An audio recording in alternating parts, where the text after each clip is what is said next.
In this video, I'll be showing you how to replace a rear ABS wheel speed sensor on a Ford Transit Connect.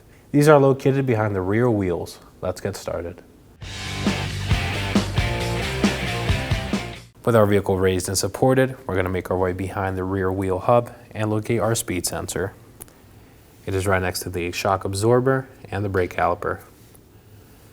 Locate the connector that runs to it and its tab, press down on the tab and slide it out.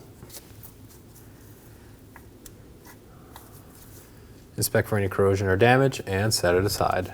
Once that's off, we're going to locate our T25 torque screw on top of the sensor and remove it as well.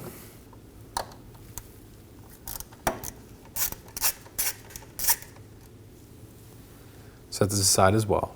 Now we're going to take hold of our sensor, work it side to side, and slide it out of the hub. And there it is. If the O-ring stays on the center of the hub, remove it and set it aside. I'm also going to clean our mating surface using a clean rag. We're going to take our O-ring and install it into the hub. Ensure it fully seats on the lip and that it's flush. We're also going to install our ABS wheel speed sensor.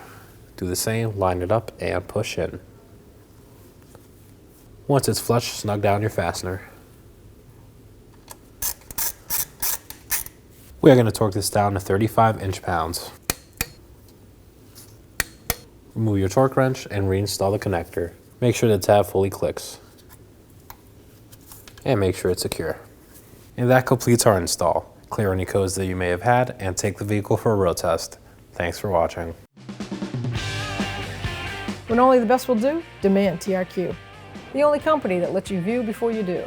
TRQ is committed to offering the highest quality aftermarket auto parts that are engineered for peace of mind.